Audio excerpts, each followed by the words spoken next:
nagaa akkam jirtu isiniin jedha. Kun qubee akadamirraatii kan isiniif dhiyaatu qormaata biyyoolessaa kan kutaa 12ffaa kan bara 2014 barumsa maatimaatiks for naachuraal saayintistii kan jedhu irratti gaaffii dhiyaatan boqonnaa qoodee isiniitiif dhiyeessaan jira. Guyyaa har'aatiif qabadhee kanan isiniif dhiyaadhe grade 11 irraati chapter 8 irratti gaaffii baanidha. Chapter 18 kuni chapter 3 faanas wal qabate waan jiruudhaafi akkuma walii galaatti chapter 8 irraati jechuudha. Nanna gaaffii jaatu ba'ee chapter 3 keessa kan jiru tarii wal qabachuu danda'uu danda'a. Gaaffii lakkoofsa tokko faarratti kan ba'e lakkoofsa koodii lakkoofsa 29 irratti jechaadha. Maal jedha? Given two vectors u, vector u nu kennamira 1,3 and the vector v is equals to negative 3,5 in the plane nu kenname, then 6u plus 2v is equal to jedha. Kana jechuun 6u plus 2v kuni let y dha haa jennu, vector y dha jennuti. Vector y kuni egaa 6 times maal dha? U dha. U immoo finne keessa gashinachadha plus 2 times vector v. Sana booda kun scalar product dha waan ta'eedhaaf scalar product gaafa hin jedhu dot product jechuu ta'uu hin taane scalar multiplication dha waan ta'eedhaaf 6 times 1 6 times 3 180 ta'a jechuudha plus 2 times negative 3 negative 6 2 times 10 that 2 times 5 that is 10. Kuni gaafa walitti dhaabamu first component itti ilaala, second component itti ilaala jechuudha. Kanaafuu 6 plus negative 6 that is 0, 18 plus 10 that is 28. Kanaafuu deebiinsa 0,28 ta'a jechuudha. Biirra kan jiru jechuudha. Akkasumallee gaaffii lakkoofsa lamallee chapter 3 ta'uu danda'a, chapter 8 ta'uu danda'a jechuudha. Kan inni keessaatii ba'e maal jedha? Which one of the following is the standard form of the equation of circle centered at center insa kan nu kenname 2, negative 3 and radius is equals to positive 5 itu nu kenname jechuudha. Na standard equation of circle ini akkamitti barreeffama? Standard equation of circle ini x minus h the whole square plus y minus k the whole square is equals to r square, where c, h h, k is the center and r is the radius dha jechuudha. Bifa kanaatiin kennama waan ta'eedhaaf sana booda nu kennamera, center nu kennamera, r nu kennamera jechuudha. Kanaafuu keessa galchuu qofadha jechuudha. Kanaafuu x minus asitti center keenya gatiin h lamatu nu kenname the whole square plus y into minus gatiin keenya kan nu kenname minus 3 the whole square is equals to 5 square ta'a jechuudha. Kana jechuun x minus 2 the whole square plus y minus of 3 kana jechuun y plus 3 the whole square is equals to 25 ta'a jechuudha. Kanaafuu x minus 2 the whole square plus y minus 3 jedha. Kuni hin ta'u, iddoon kun plus ta'uu qaba ture. X minus 2 the whole square plus y plus 3 the whole square is equals to 25 kan jedhu kana ta'a jechuudha. Biirra kan jiru. Inni kan biraan gaaffii lakkoofsa 6 irratti kan kennamedha. Gaaffii lakkoofsa 5 illee boqonnaa 8 kan ta'uu danda'a. Akkasumallee boqonnaa kutaa 12ffaallee ta'uu danda'a. Tarii hin beekamu. Maal jedha? Which one of the following represents the vector 3, negative 5, 7 in the space using the standard unit vectors jedha.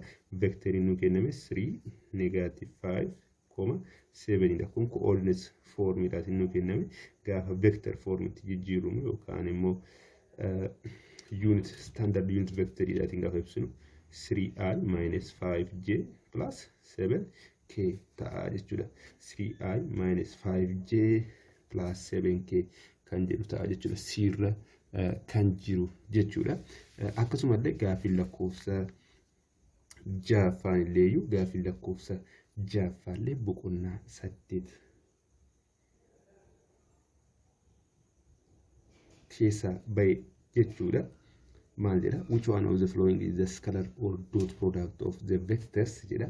For example, vectorin v kun kan nu kenname vectorin kun v dha jennee akaanu vector v is equals to 2, negative 4,6 and vector u immoo is equals to negative 2, negative 1,0 kenname haa jennu. Manifestly, which one of the following is the scalar or dot product of the vectors 2, negative 4, negative no, positive 6 and negative 2, negative 1 and 0 gati jedhu jechuudha. Vector dot product geetti vector v tan dot with u is equals to u dot v dha. Maaliif commutative property qaba waan ta'eedhaaf jechuudha. Is equals to vector u negative 2, negative 1, 0 tu kenname dot with 2, 4, 2, negative 4, 6 jechuudha. እና seentu jalqaba seentu lammaffaa faana walitti baay'isnee maal gochuudha? Dot product geetti walitti ida'uudha jechuudha. Negative 2 times 2 that is negative 4 plus negative 1 times negative 4 that is 4 plus 0 times 6 that is 0 is equals to it is 0 ta'a jechuudha. Negative 4 plus 4 0 0 ta'a jechuudha. Kanaafuu deebiinsaa irra kan jiru it is 0 ta'a jechuudha. Inni kan biraanii gaaffii lakkoofsa salgaffaarra kan jirudha. Gaaffii lakkoofsa salgaffaarra gaaffii lakkoofsa 9 maal jedha?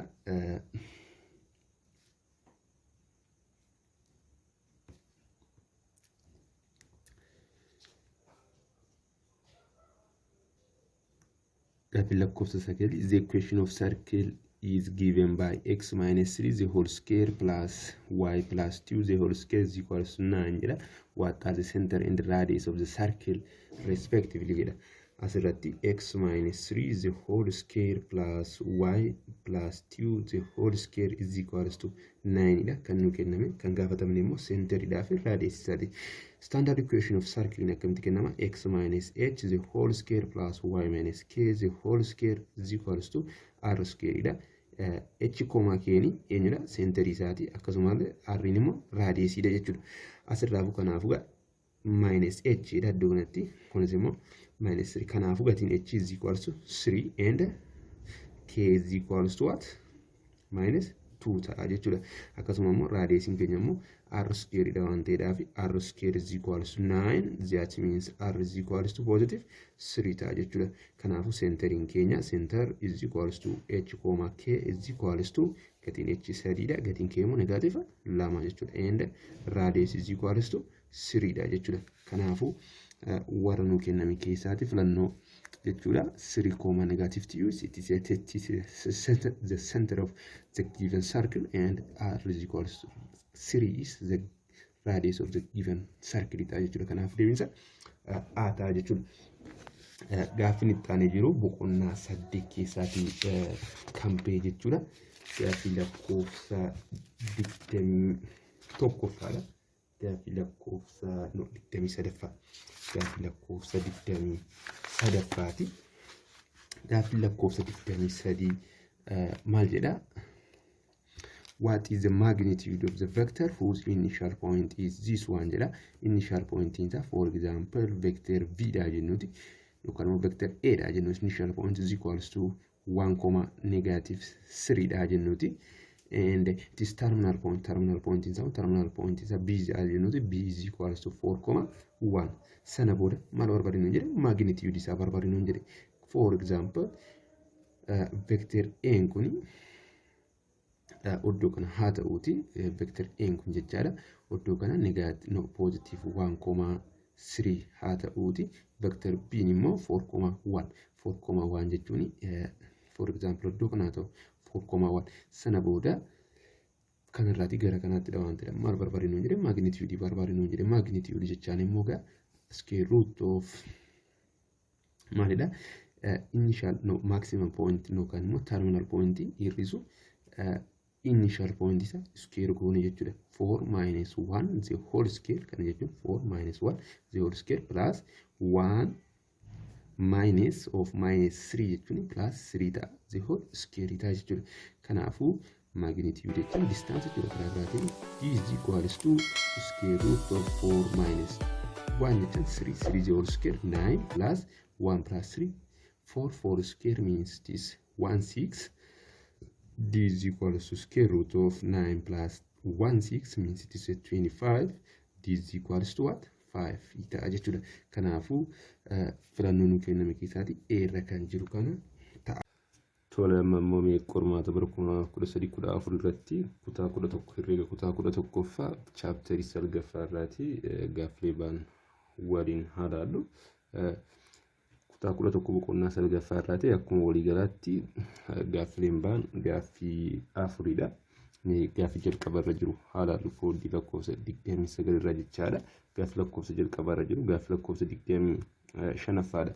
Maal jedha? Which one of the following function represents the graph shown in figure 2 jedha.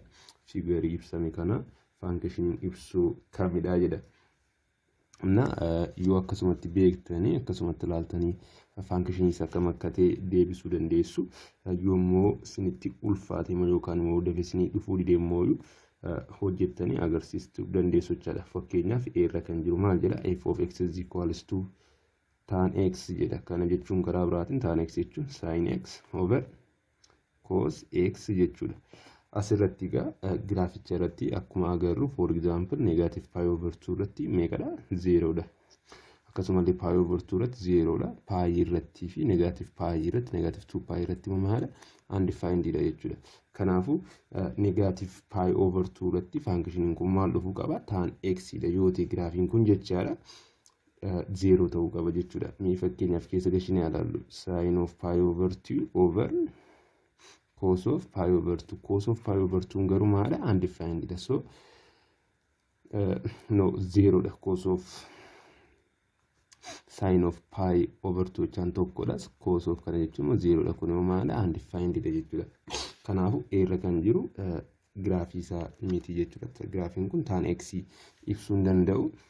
B irra kan jiru maal ilaallu? B irra kan jiru maal jedha? F of x is equals to sec x jedha. Sec x jechuun maal jechuudha? 1 over cos of x jechuudha.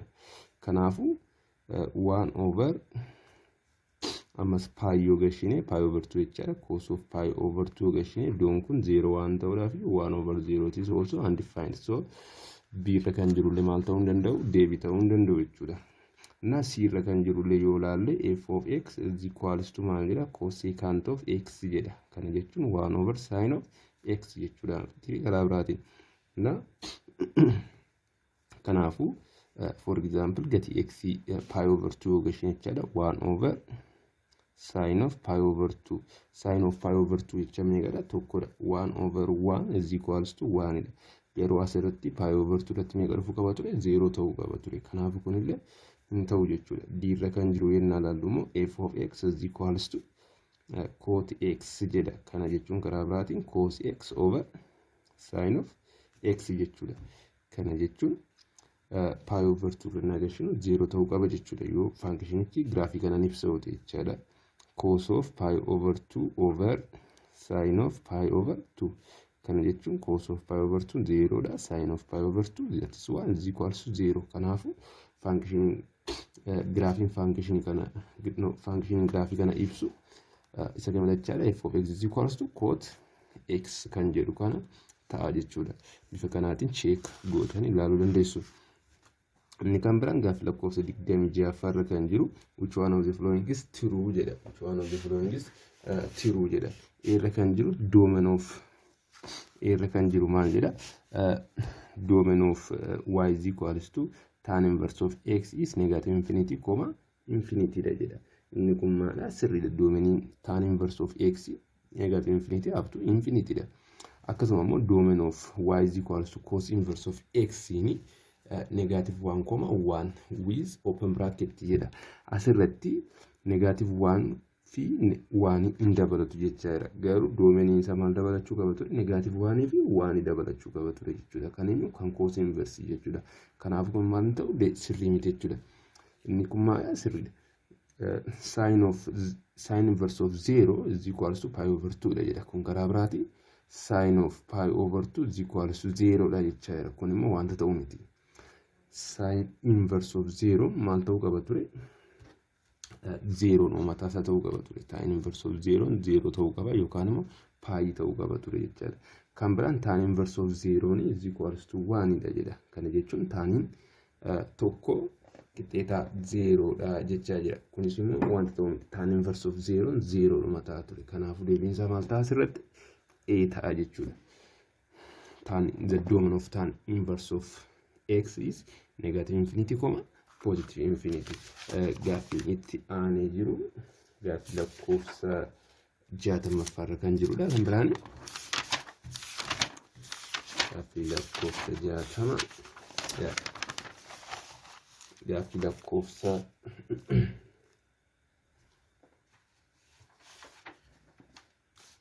60 irratti maal jedha?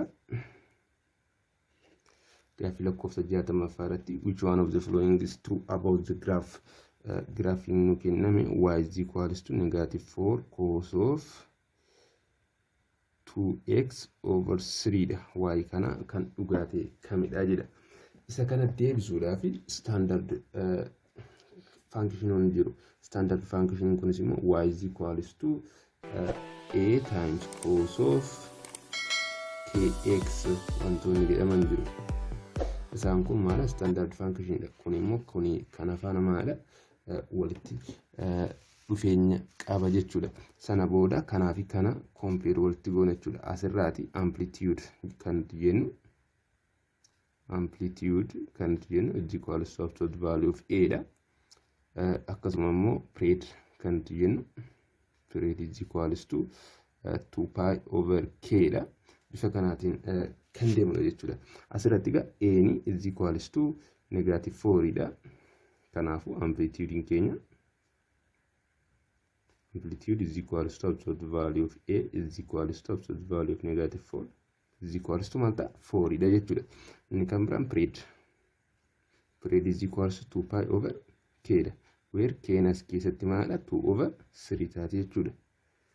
Kanaafuu period is equals to 2 pi over 3 kana jechuun karaa biraatiin 6 pi over 2 is equals to 3 pi ta'a jechuudha. Period keenya meeqadha? 3 pi dha. Amma gaafa gara gaaffii keenyaatti deebinu it is period is 3 pi. So it is the answer which one of the following is true gati jedhu jechuudha. It is amplitude is negative 4 jedha. Positive 4 ta'uu qaba ture. Kun kanaafuu ta'u the graph completes one cycle on the interval of 0 to 3 pi over 2 dha.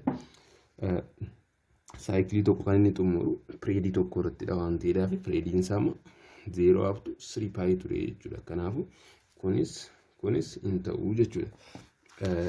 Gaaffiin itti aanee jiru gaaffii lakkoofsa 61ffaadha.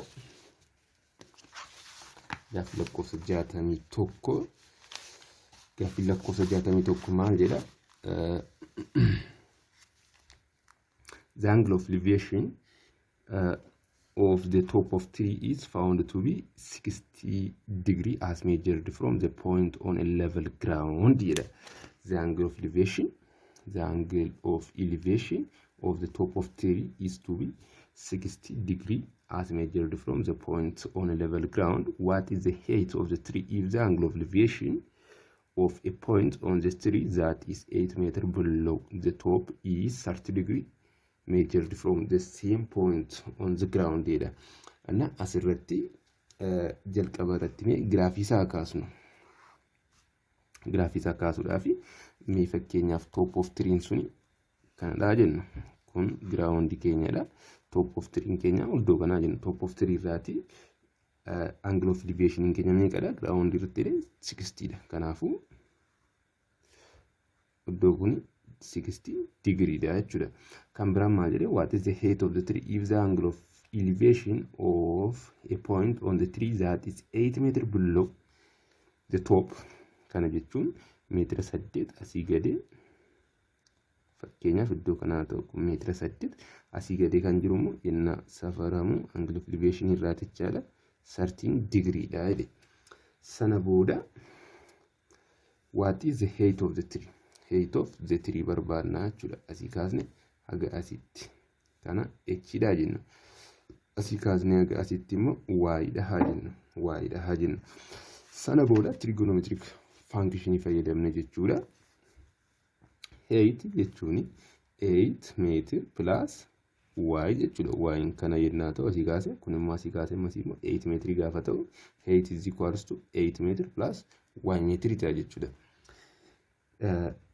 Gaafa taanii fayyadamnu asirratti distaansiin asii kaasee asii jiru kun immoo x dha jennu fakkeenyaaf x meetir. Sana booda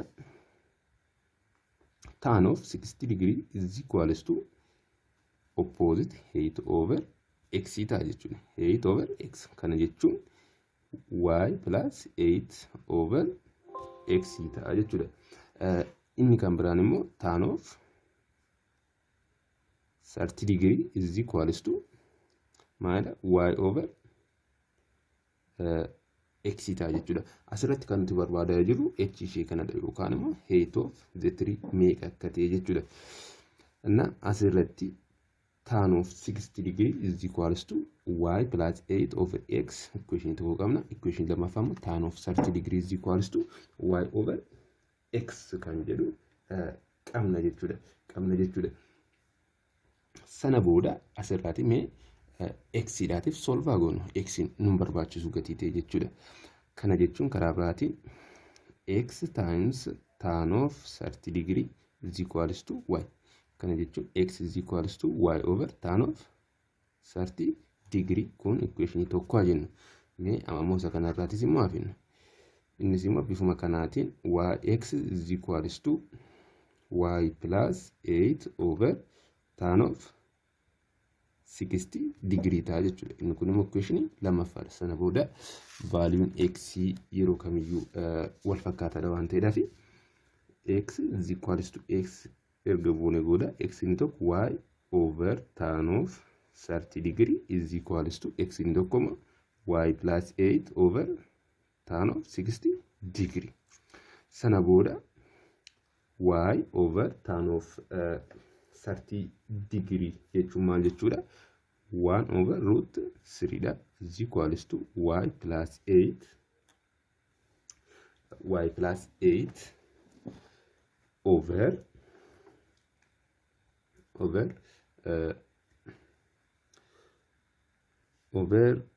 root 3 ta'a jechuudha. Tan of 60 degree immoo tan of 60 degree immoo jechuudha. Kana booda karaa biraatiin asirratti maaltu eenyuuf solve goona? Y dhaatiif solve goona jechuudha. Sana booda mee cross crossii baay'isnu nuti. Cross crossii gaafa baay'isnu root 3 y is equals to y plus 8 times over root 3 ta'a jechuudha. Ammallee maal baay'isnu? Cross crossii baay'isnu. Kana jechuun kun kanaatiin na baay'isu 3y is equals to y plus 8 ta'a jechuudha. Kana jechuun 3y minus y is equals to 8. 2y is equals to 8. Y is equals to 4 dha. Y ni meeqadha? 4 dha jechuudha. Sana booda diidamaasitti maal jenneerra? H is equals to 8 plus y dha jenneerra. Kanaafuu h is equals to 8 plus y. What is y? Y is 4. So h is equals to 12 meetiri dha jechuudha.